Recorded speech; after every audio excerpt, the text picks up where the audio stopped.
My apologies. Here we go. So, today we're going to take a look at my Waukesha Memorial Tournament. All 4 games. We're going to get through them. I finished and completed the analysis, and let's get into them. I think it's going to be a lot of fun. I had a really good tournament. My first game, a little thing to note, this is the 42nd Waukesha Memorial Tournament. So they've been doing this for 42 years, apparently. I might be wrong by the number, but it's pretty close to that. This is hosted by my chess club, and it was held at the Brookfield Suites, Country and Inn Suites. Country Suites and Inn. I don't know. I'm getting it mixed up, I'm sure. I just can never. Country Inn and Suites in Brookfield. And this particular tournament, they decided to run accelerated pairings. And what that means is they try to, in a Swiss, typically you take the whole list of people, and you take the top half, and you put them next to the bottom half. So the bottom half plays the top half like that. Well, this is accelerated, so what they do is they shuffle around higher rated players and lower rated players, so they kind of have the same number of pairings, or not the same number, but the higher rated players play the higher rated players, and the lower rated players play the lower rated. I had the unfortunate luck of the draw where I was playing somebody that is 1741. And his name is Adam Druth, and a nice guy. I found out that he is from our sister club, I guess is the best way to put it, which is in Hales Corners, which is not far from where we live. And these are the 2 chess clubs that are very close. So it was really good to meet somebody else that's in the community that doesn't necessarily come to my club, but goes to another club that I'm at least somewhat familiar with. And we had a really good game, and I knew nothing about him. Going into this game, I knew nothing about any of my opponents. All 4 rounds, I got to play somebody new that I've never played before, which is exactly what I wanted for the day. And as you can already see from the result, we picked up a draw. And thanks for the follow, Maximilian. I appreciate that. Let's get into the game. So let's flip the board because I am black. I played a typical French, and he decided to play the knight c3 variation. And I was pretty happy to see this. So I have a couple options. And I sat and thought for a little bit and decided that I would play the Rubinstein variation because I'm familiar with this, and I'm actually kind of liking this Rubinstein variation a little bit more now that I've found it, and I feel a little bit more comfortable with it. So I was happy to see e4. I know a lot of players are e4, so this is pretty good. Oh, the time controls in this tournament were 60, a game in 60 with a delay of 5, or a 5-second delay.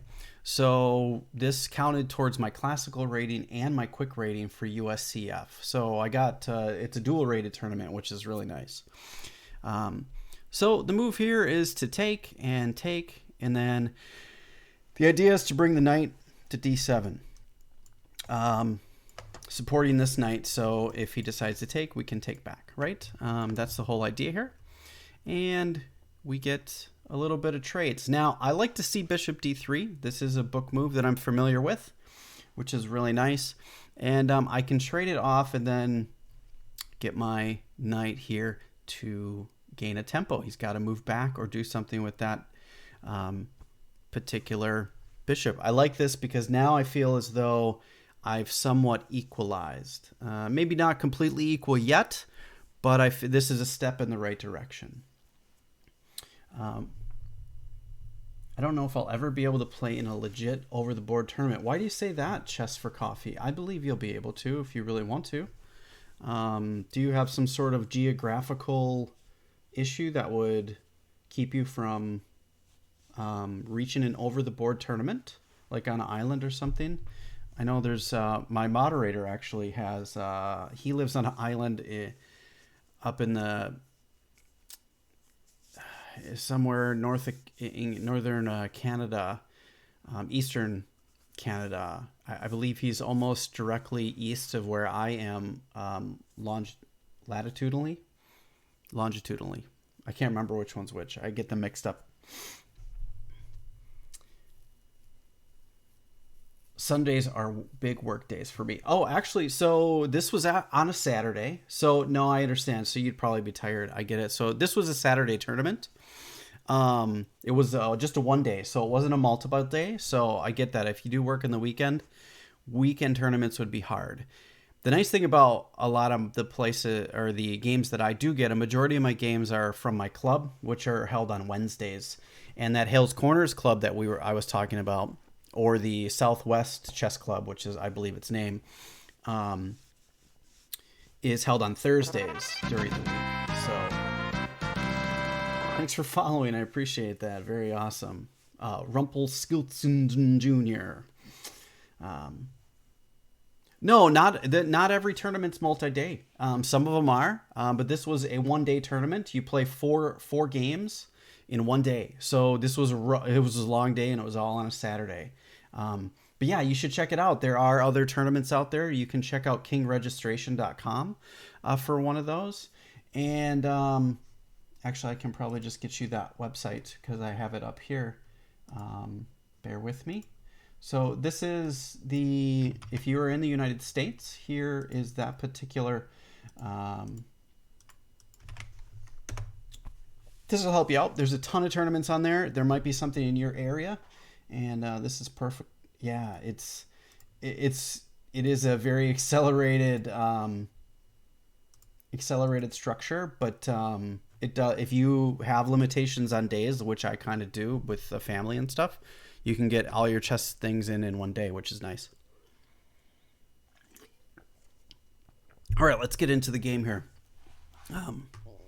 So yeah, we have a nice French, and I like this variation because I kick the bishop back, and I feel as though I actually get a tempo back, and that's kind of what you want as black. So here I know the move is c5, so I immediately want to disrupt the center, and attack that central pawn right away. And he played c3. And this is a move that I was not familiar with. It should be in my repertoire, although it was not. So my repertoire is actually, I found, is incomplete. Because this, to the first look, would be a pretty normal pawn move, right? Like, this seems to be a normal move anybody would make. The two moves that I did have, though, which I put in here, my book follows this particular line, and this marks it equal as black, which I'm happy to see. He has to do something with the knight. Usually c3 comes, or he moves knight to b3. Those are typical, the ideas, and then you drop the bishop back. Or you play c takes d, d takes c5, bishop takes c5, castles, bishop g5. And this line is a little bit longer. I don't have it completely committed to memory, but a lot of these moves are kind of logical. This is a weird line that it's weird to see because you're disrupting your king side. And but what's interesting is the engine line is actually even.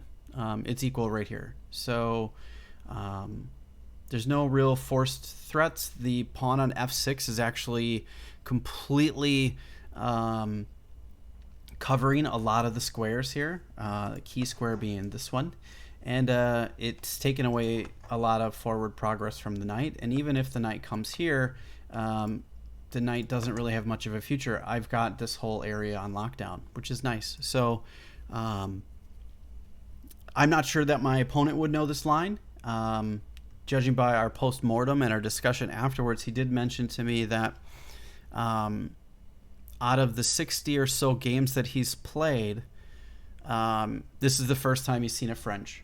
So, and he's an E4 player, which is kind of crazy to me that French isn't a little bit more played. to be honest with you, especially from E4 players not seeing the French. And this is not the first time I've been told that. I played another person in my club, which I covered this game on my channel before, which was against Jack Creed, and he told me that he also was not used to playing the French as an E4 player. So I'm guessing that a lot of E4 players are either seeing a perk King's Indian defense type of structure, or they're getting some sort of modern defense type of situation, or players are just more aggressive and they're playing either E5 or C5. Or playing a carol. So French is apparently quite uncommon. To me, that's great. People aren't prepared for it then. I love it. So, yeah. All right, so he played C3, and this was the first time I actually had to think in the game. All the other moves were pretty forced, and I knew kind of by memory. And this is a normal move, though it's only been played 5 times in the Masters database on Lichess, so it's not all that common. I think the idea is to get castled first or take the pawn. Otherwise, you have to contend with potentially having a weak knight on d4 or a isolated pawn, and those are the two things that I guess you kind of don't want. So normal developing move, bishop e7, preparing for castling. We both get castled. And it's nice. This is pretty good. So I had some ideas of developing my light square bishop to d7 or b7 at this point, kind of hitting these 2 squares after maybe b6. And I think I've got a game. I feel as though I've gotten pretty much everything I probably wanted out of the opening. I'm protected. I'm almost finished with development, and I'm not far behind in development. So, Queen E2, this was a really... I didn't understand the motivation here. The only idea being is that he wants to bring his rook to D1. But I thought the queen would probably be better suited on this square, just for the fact that it starts, it starts eyeing up the h7 square with that battery. With the knight coming in, I could start to potentially have some problems. Now it's kind of easily refutable with G6, but I thought this was a better try than what he did, because the queen kind of doesn't really have much of a life right there, in my opinion.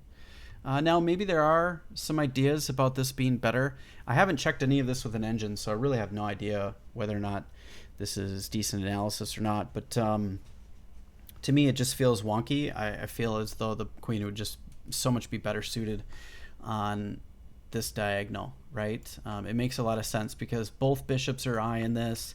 The knight's coming in. The rook can come here and swing over. This is got to be, I would say it'd be slightly better for white, and black is on the back foot and has to contend with a lot of that paint coming at you, right? Like, that's what I'm thinking. But he didn't do that, so he played queen to e2, so I was a little surprised by this. My opponent Adam did admit to me that he knew some of the lines, but he was at a book long before this, so he's kind of just he's playing from calculation at this point, which is kind of fine for me because I still have a little bit of book left. I didn't know that at the time of the game, obviously, but to me, I feel as though black is doing just fine. So yeah, this was kind of the line that I'd come up with in my particular study, and I'm stuck to finish development of my light squared bishop. He's got this attack already coming, and to me, this seems good. Okay, so I'm going to continue on with my development. Bishop b7. I thought was a good try, and the other option was to go here, like I mentioned. And to me, I just didn't like the way this looked. It just looks so much better for. I mean, this is okay for black. I think winning. I win a pawn. He can't really bring the knight in, so. But I saw this. He probably wouldn't bring his knight to e5. If he did, I obviously get these things. But I didn't like. I forgot what I was thinking when I saw this. I also have the ability to bring a knight to d5, and I thought he might try to prepare something like this, and I didn't want to do that. I thought, I thought it would be better to go bishop d7. I haven't checked either one. They're probably both fine. I don't know which plan's better, but he played rook d1. He achieves his goal, and I at this point I believe I'm understanding that he wants to try to push this pawn, or trade it off, and then have this discovery long term that I have to deal with. Put a rook on a file that might attack a queen someday. That's good for tactics, right? So it makes sense. He's a strong player, so he's setting up things in the future. You might not necessarily have a plan as how to progress, but this is a good way to go, just because if things do blow open, I could be left with a queen on an open file with a rook. That's bad news for me. So yeah, but seemed to be all right. All right, so my light squared bishop is going to be a problem now. I mean, if I do get a chance to get it to b5 or c6, I think I'm doing great. But I can't really do that given the situation that I'm in. So me being the way I am, I said, you know what, I don't even want to deal with that rook coming in. So I said, well, let's just get off the file, and now I have a little bit more pressure on this pawn. I did actually consider queen to c7. I didn't put it in my analysis because I didn't think it warranted anything. But now that you mention it, it probably should have at least a line in here, just because it does start to eye the weak h2 square. But yeah, I did see that. I was more concerned with not so much starting an attack, but attacking squares. And he wants to develop his bishop. Whoa. Apologies. He wants to develop his bishop. His rook is still stuck not doing anything, and now I'm completely developed. And he's not. He's got a bishop that's not developed yet. And now I can start thinking about taking pawns, messing with the pawn structure. If this ever comes down here, he has to contend with this. I know it's protected right now, but I thought that this was the most difficult move to deal with. Whereas if it was on queen, if the queen was on c7, it's not doing much. It's protecting the pawn. Yeah, it is eyeing the h2 square, but I have no intention of going there straight away. There's a lot of game that can be happening. And since my pawn structure kind of faces this way, my idea is to be playing on the queen side. Until he starts coming over here, I've got pieces that can protect, and I think I'm okay. So, yeah. But yeah, it did cross my mind, but I generally opposed against it just because of those issues there. And I also thought, because if I do bring it to queen to c7 and he brings his knight here, I thought, well, now my queen's looking silly. And it's playing a really passive role because now I've lost all of that. It is protecting my d7 bishop, but my plan is to move that bishop to here and become more active. And my knight's also protecting it, and he has no way to kick that knight right now. So,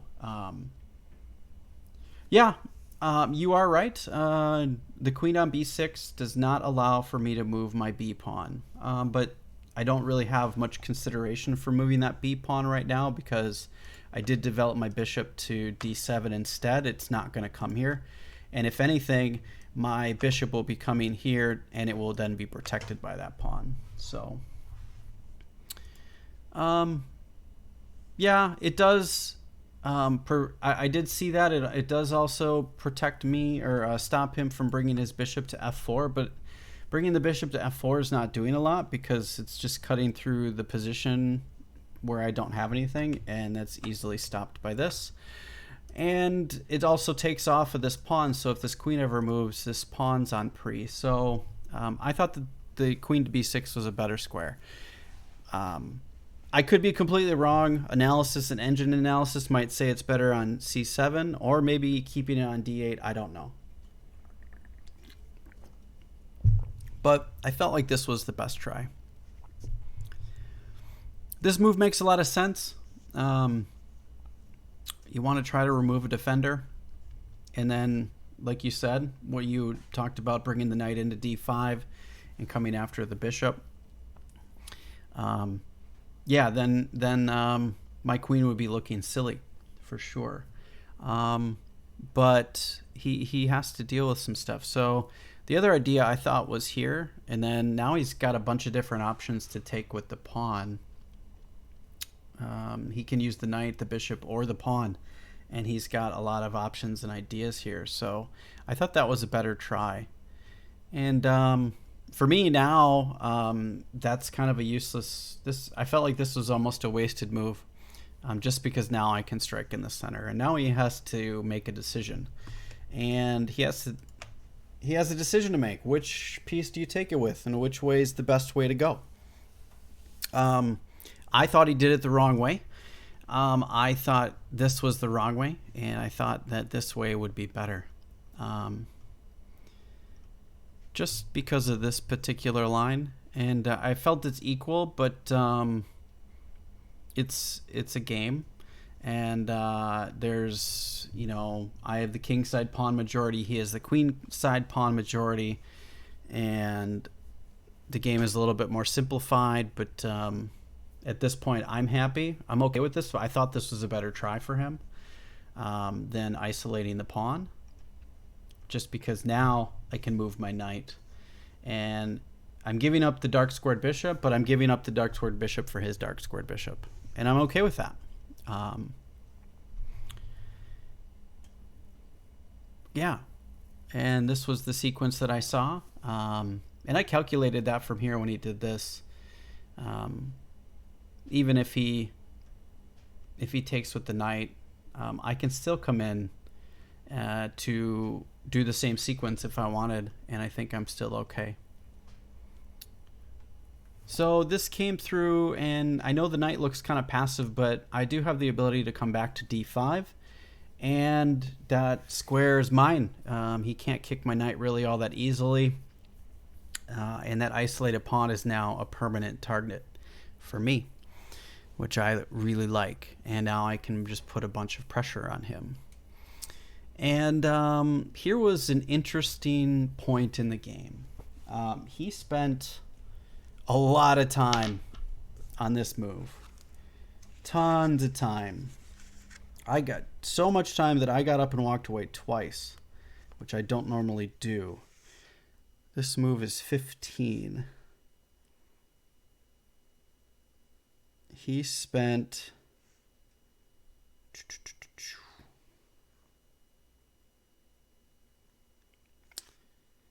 10 minutes on this move. We're under, so at this point in the game, I have a 10-minute advantage on him already. And I have 39 minutes, so I've used 20, and he's used 32. And he spent 10 minutes here, which I thought was interesting. And it's kind of an interesting, yeah. Oh, no, I did. And that's exactly, but it's not good enough. It only works if you have enough pieces, and you don't. 2 pieces cannot checkmate when there's, you need 2 more pieces than you have defending. It's the only time it works. And he doesn't have enough. And yeah, he calculated it. And what's interesting is he made a hand gesture when he was deciding. When I came back to the table the second time, and he made a coin flipping move where you do this with your hand, and I could tell he was struggling with his decision, and he was calculating. He thought this was okay, and he went into it, and I said, okay, I feel like this is a blunder, because if he had not made that motion, I would have believed him. Um, I would have been more likely to believe him and probably just let him have the pawn. Um, but now I said, okay, now I got to think, because I don't think he's very sure of this move, and I feel as though I can take that and get away with it, and at a minimum have a draw.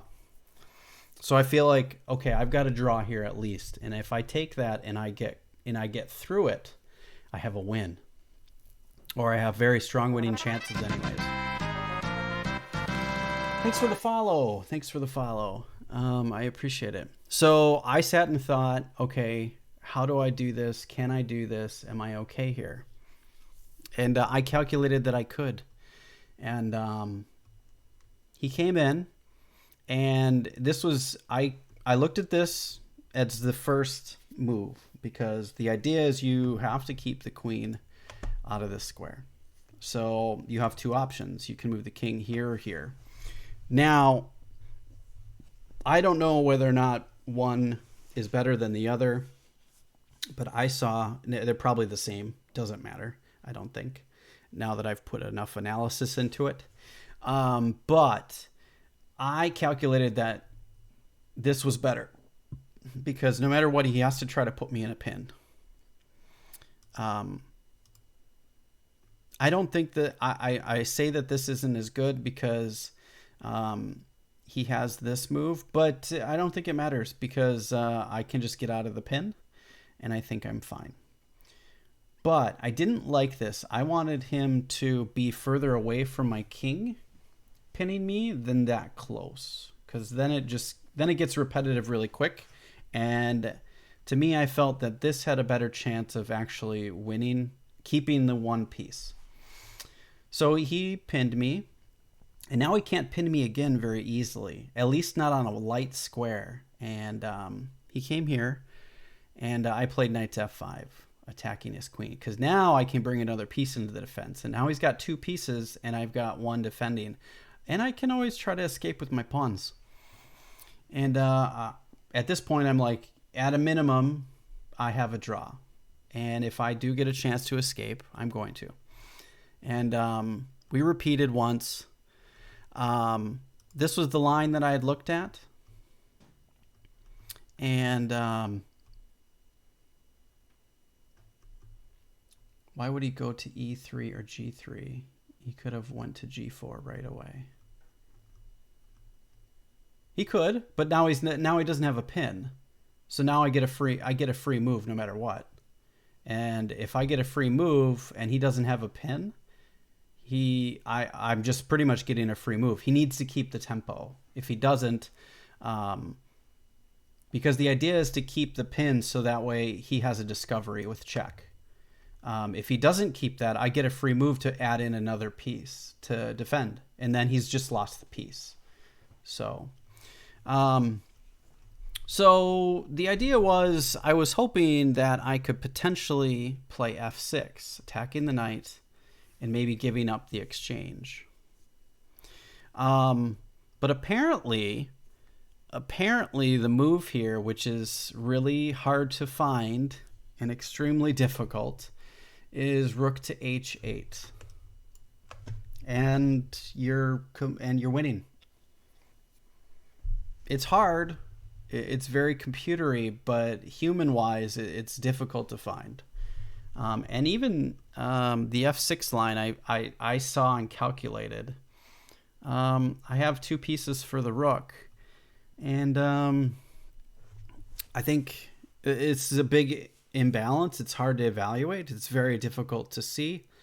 And yeah, I thought that I saw this line and I wasn't sure of it. And I didn't know how to really go from here. And I didn't want to be left stuck. That central pawn could become a problem. And I couldn't evaluate whether or not this was good. So it was unclear to me. Um, so I played the repeating moves, and we got a threefold repetition, and we took a draw. So not bad for black with the in the first round. I can't complain, right? So really nice. You know how what more could you ask for drawing against a player that's 250 points higher than you, almost in round one? It's pretty great. Okay, let's take a look at the next one. So let's close that guy. No, we don't want to save that. I was a little surprised by bishop h7 because to me, when I calculated the first sequence, I didn't think he was able to because he didn't. I just know the rule of if you want to mate, if you want to checkmate somebody, you have to have at least two more pieces than are defending. So I had a knight very close, and I had a bishop in there. So even though my king was out in the open, I think it was going to take him tempo to get another piece in to try to checkmate me, and he wasn't fast enough. So I didn't really put a lot of effort calculating it until he actually did it. Now, I did sit and calculate for about 10 minutes, I believe, on that move. 9 minutes. I sat for 9 minutes to prove that my idea was correct and that I could take it and be fine. Had I not decided that it was okay, I just wouldn't have taken the bishop. I just would have moved to h8 and then brought my knight in. So then I would have been down a pawn, and I would have had to fight to get the pawn back. But yeah,